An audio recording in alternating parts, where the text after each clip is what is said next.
This incident occurred somewhere in India, and I know about it because Prabhupada actually talked about it. He told us all about it. Once upon a time, a medical doctor, murdered one of his patients. He gave him an extra dose of, I think it was chloroform, and then he stabbed him to death. Then he had to dispose of the body.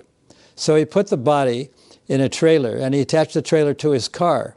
And lo and behold, the trailer started dripping blood. And it just so happened that some police were driving behind the car, and they saw this phenomenon of a trailer dripping blood. So they stopped the car, and they asked the doctor, we must please have a look in that trailer and see what's in it.